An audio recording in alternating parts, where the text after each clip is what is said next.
Hello and welcome back to another Cities Skylines video on the channel. This is part 2 of the city that we started in the last Cities Skylines episode that I did, and we've got a few big projects to get done this episode, as you probably just saw on the intro shots, and I'm working on the first of those to start off with, which is this bus and tram hub or interchange.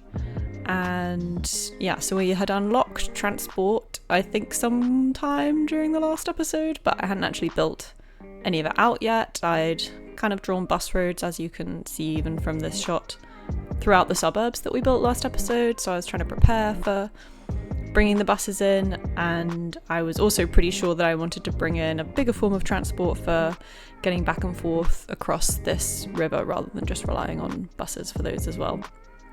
So I decided to go for a tram. I love the trams in Cities Skylines. I think they just look really good. I don't know. I think maybe it's also in real life a tram just always feels so pleasing as a piece of transport. They're kind of fully electric, and apparently they're actually insanely expensive to build in real life. I'm sure I heard it's like millions per kilometre. So if you ever get on a tram, then it costs a lot to put it there. But yeah, so I decided to build out this kind of hub. I added in a bit of commercial and tried to decorate it up a bit, sort of continuing on the forest, because this is right next to the forestry area, and we're just opposite the high school campus in this slot. If you remember from last episode, which I thought kind of made sense that all the buses would kind of come to near where the high school is. It's the only high school we have right now, so I guess this is how everyone is getting to school and back. And yeah, I don't think we'll be building another school campus or any other school campuses for at least a few episodes. When I built out those campuses last episode, I think the high school can take like 2,000 students or something, so yeah, definitely makes sense to have buses going from each suburb to the high school. I guess assuming that, like, in reality, obviously teenagers all over the city would need to be getting towards that high school.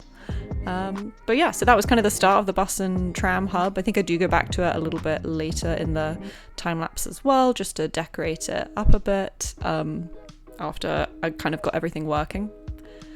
And then I was working on this project that you can see on screen right now to make another highway interchange. And I went for something very similar to what I did last time, actually.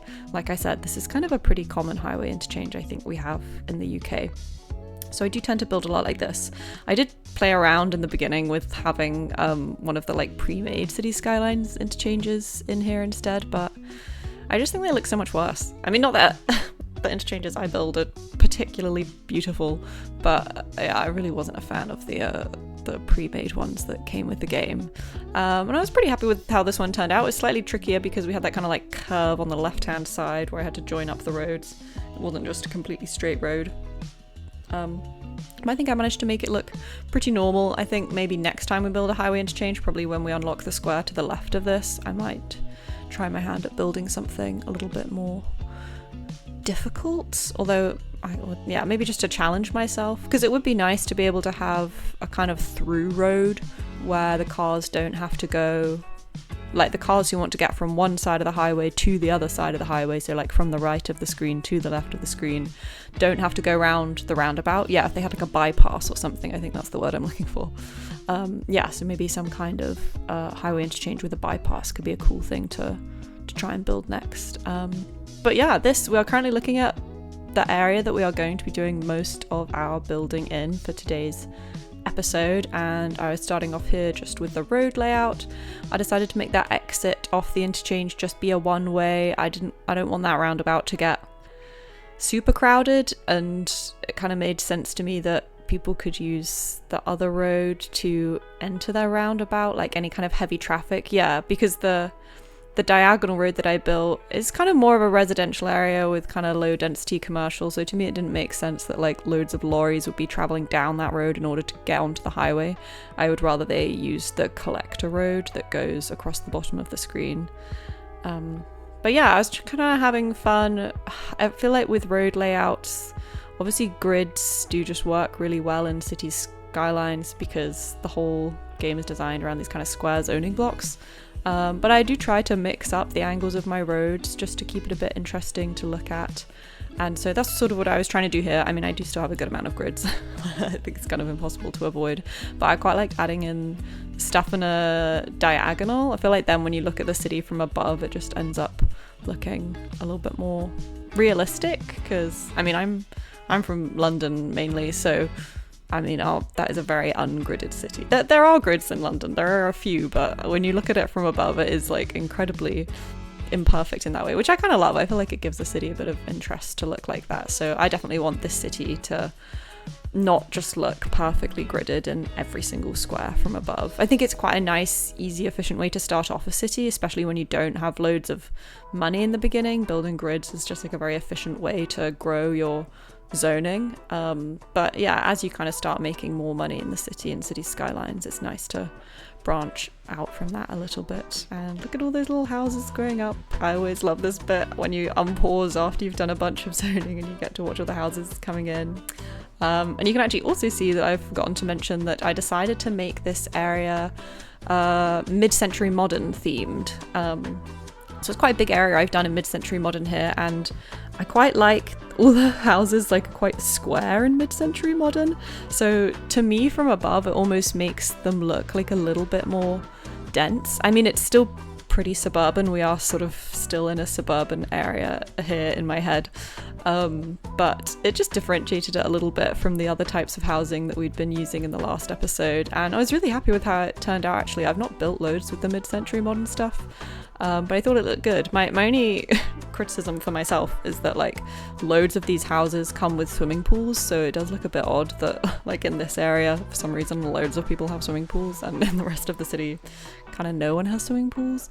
But I decided I could come up with a couple of reasons why that might be true, and that is because here we are next to this kind of like tourism and riverside development or waterside development bit. Oh, you can just see we reached Busy Town. That's exciting.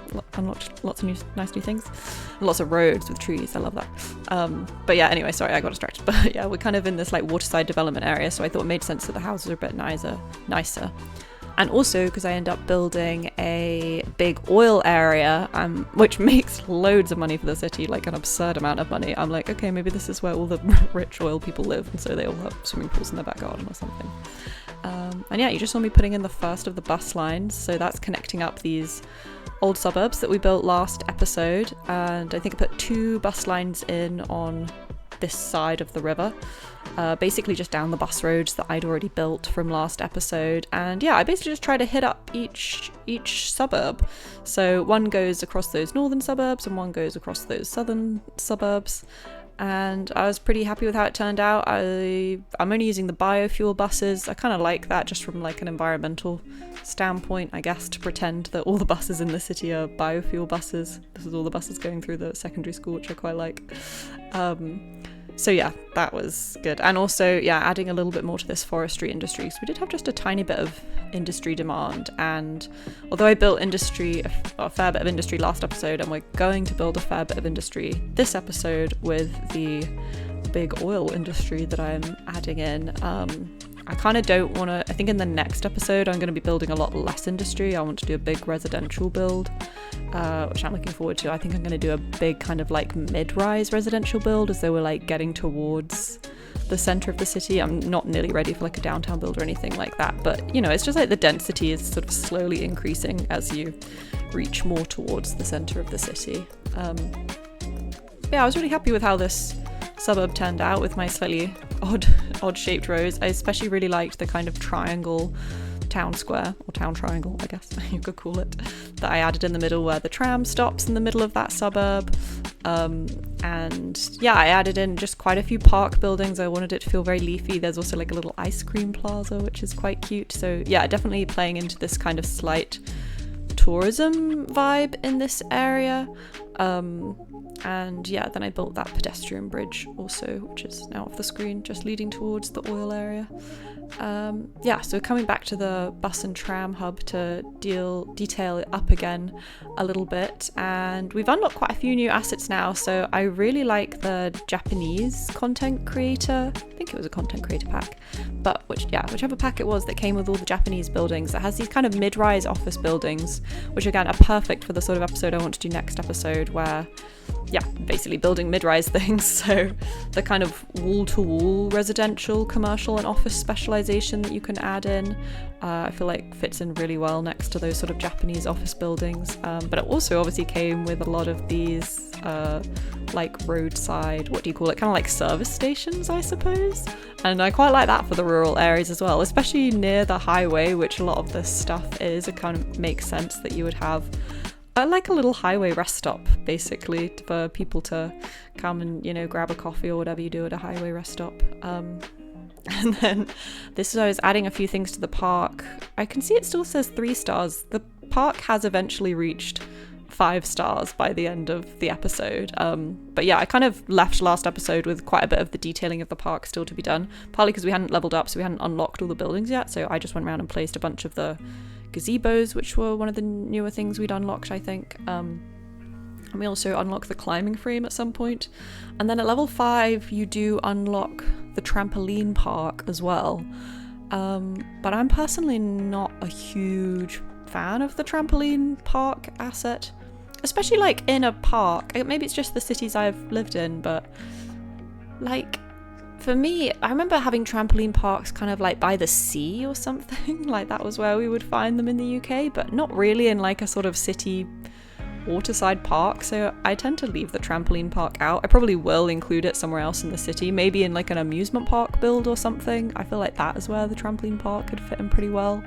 But yeah, so I left it out of that one. I do, however, love the small playground asset that comes when you get to level 4 of the city park, and I feel like I end up putting those, dotting those around the neighbourhoods a lot. Again, it feels quite realistic, I suppose, having like a little playground for people to go and use with their kids in these sort of suburbs. Again, maybe it's just where I grew up, but I feel like having a little playground in a suburb was pretty normal.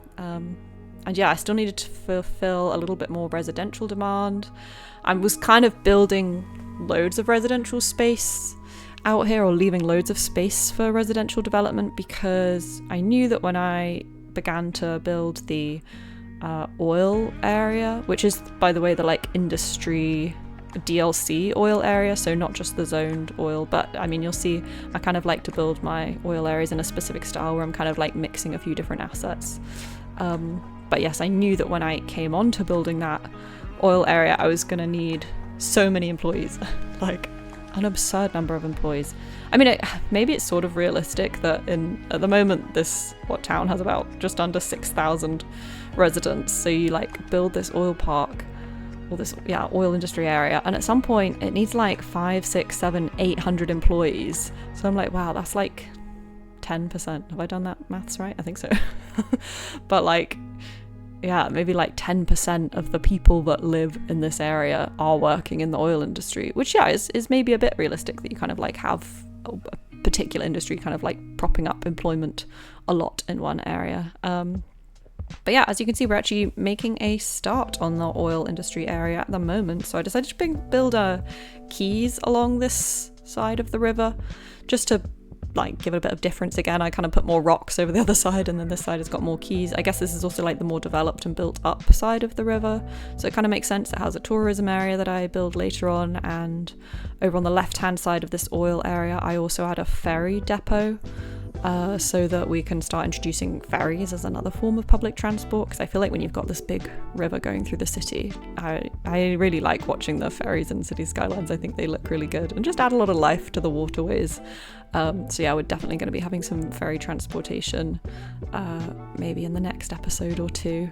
But yeah, this is me starting to build the oil area. I have to do it because of the way the oil industry DLC works. I kind of build it in, I got like maybe 3 different portions, because you unlock different buildings as the area levels up. And I really like to try and keep these areas pretty varied in the assets I'm using. So you could see I also placed down a couple of like garbage recycling centers rather.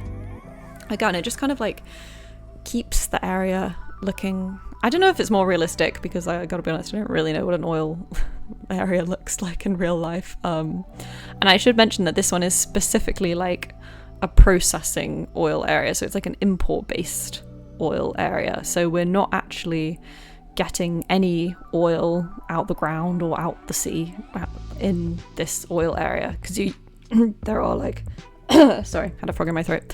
There are like extractor buildings obviously that come with the oil industry area, but there was no oil here on the map. I think I would need to download a mod if I wanted to like paint some oil down, and yeah, most places don't have oil, I think, so like it kind of made more sense that it would be import based.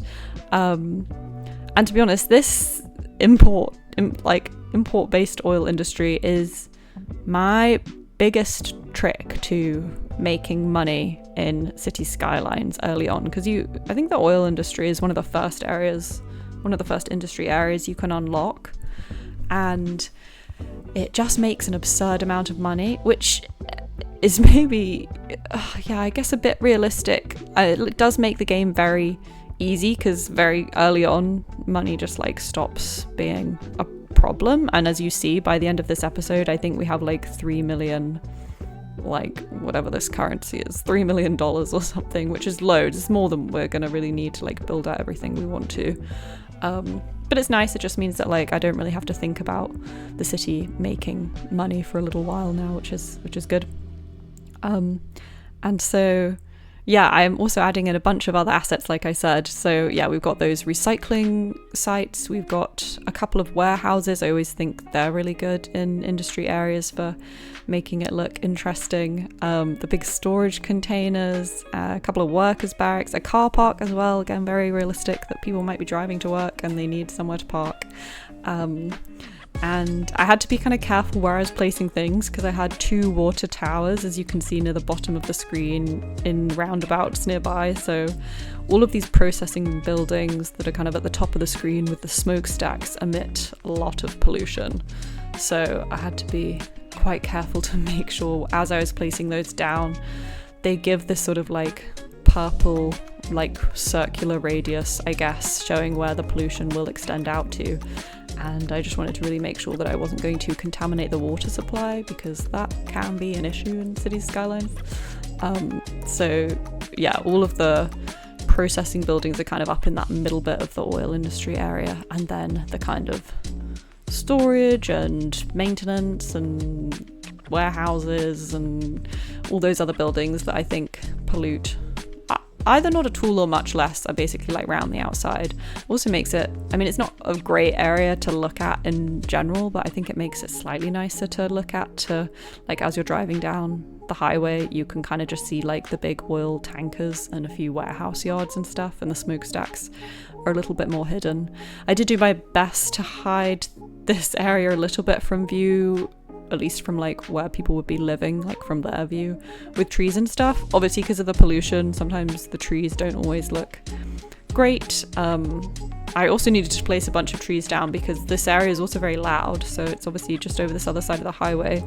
There's a bunch of housing, so I had to control the noise a lot for it as well. And yeah, trees are kind of the best way I've found to do that, at least. But yeah, I was really happy with how it was coming along. And then it's so hard to grow those oil areas without having loads of population, so I just kind of kept on having to come back and build out more houses, which was fine. I was pretty keen to do this waterside development build anyway. So, and I think it looks really good with these mid-century modern houses. And yeah, I was also excited to finally start using a bunch of tree-lined roads. I love keeping the city looking just super green. I mean, maybe unrealistically green in terms of how much landscaping I tend to do in every area, but I think it really makes an area look complete. Like, you can build a bunch of stuff, but there's always going to be spare little spaces, like even here there's kind of spare space in between where the houses are and where the key is, so I placed down a few trees. And yeah, I feel like it really makes it look a bit more complete and looks nice from different angles as well with all the trees. So yeah, there's nothing too special about all these extra suburbs I was building. I was kind of sticking to the vanilla commercial buildings again because they were the sort of low-rise commercial buildings that I wanted. And there's not loads of choice for commercial buildings that are low rise. It's basically this or organic and local produce. So I try pretty much within suburbs just to kind of like alternate which one I'm using. It might be nice to try and have one suburb we like mix those two styles up a bit, and that could be another fun way to make a suburb look a bit interesting. But yeah, now we are moving on to this, our first little tourism area that we have in the city. And the concept behind this area is that I imagine it's just like a few different hotels. I think some of these buildings are labelled as hotels, but others might just be kind of labelled as tourist buildings. So yeah, I definitely want it to feel busy. It's pretty near the tram stop, so it's very easy to come and visit this area as a tourist. And I wanted it to feel super leafy and a little bit luxury. So maybe it's almost a bit like a resort or something. And I I decorated it as though it was a bit of a resort. And yeah, I guess the story behind this space being here is that this is just like one of the nicer suburbs that you can live in outside the city. Maybe when people come or like when, I don't know, like CEOs and execs or something come and visit the oil industry, like this is where they stay.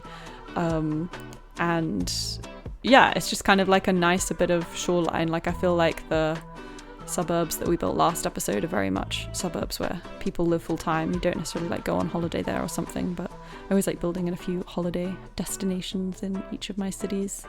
But yeah, we still needed a lot more residential development. I didn't want to keep using that mid-century modern housing pack because I feel like if you place down too much of it, it does start to look a bit weird. So I came over here to build out another suburb, and this is using mostly just the vanilla housing. And this one I tried to get to look a bit different by letting the vanilla housing level up a little bit more than I did with those first suburbs where we're using kind of vanilla low-rise residential.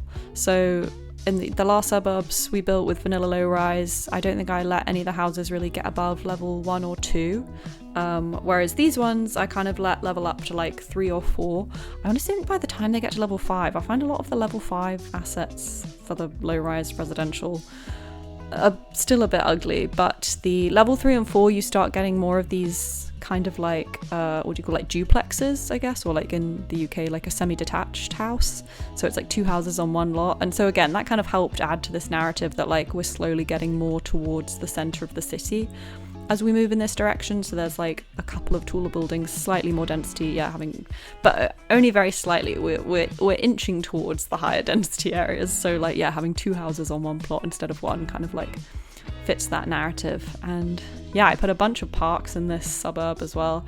I actually really like how it turned out. I feel like it ended up looking relatively realistic. And yeah, I used one of those Japanese office buildings as well. Again, just contributing to the sort of very slow crawl in height that we are beginning over this side. And yeah, the way I built the roads, this is pretty gridded. This was pretty gridded. Oh look, we reached Big Town at 7,000. That's very exciting. Unlocked. Oh, that was where we unlocked our high density stuff, or wall to wall. Did we unlock high density or wall to wall? Can't remember. Anyway, next episode we're going to be doing wall to wall, probably not high density yet. But yeah, with this neighbourhood, we're just slowly starting to contribute to this very slow crawl in height up towards the downtown. And part of the parks are good and the transport are really good for leveling up those houses. And as ever, I'm always just adding in a bunch of trees to get it to look a bit more leafy and green. I feel like you can kind of help those park assets out or help them look different from each other if you add in trees whenever you put one of them in, to kind of like either extend the asset out a bit more than it actually goes, or just to make them all look slightly different. Because I do use, obviously there's only so many park assets we have in the game, so you do end up reusing a lot of them, so it's nice to help them all look a bit different each time you place them down. But yeah, what I was saying, the parks and the transport really help the houses to level up, so I was keen to have a lot of that stuff in this area. And then I was just doing a bunch more detailing like I did last episode. I feel like these highways and these roundabouts just really benefit from the greenery. Again, it just helps the area look a little bit more finished. It also helps the houses dampen the noise that's coming from the highway or coming from the oil industry area. And I like putting a little path leading up to the water towers in the middle of the roundabout as well, like as a bit of a service path, because presumably occasionally people would need to go in and service a water tower in real life. And yeah, I was really happy with how it was all coming together. I really like all the styles of houses we're using, and I really like how the landscaping is turning out as well. We're still working on our like starting tile for this city. I've not actually bothered to buy any other tiles yet because we haven't needed to. Like, we're still filling up all of this space. And right now, I feel like when you fill cities up tile by tile, it does look a little bit weird because you end up with a very like perfectly square looking city from above. But as we buy other tiles a bit further out, like I'll probably end up buying tiles more that I'm going to do in like a countryside kind of way. I would love to build out a fruit farm. That's one of my favorite builds to do in Cities Skylines, so I think we will be doing that soon. But I'll probably keep doing a bit more of the high density stuff first, and this is where I'm placing down loads of trees to try and dampen all that noise coming across from the oil industry area.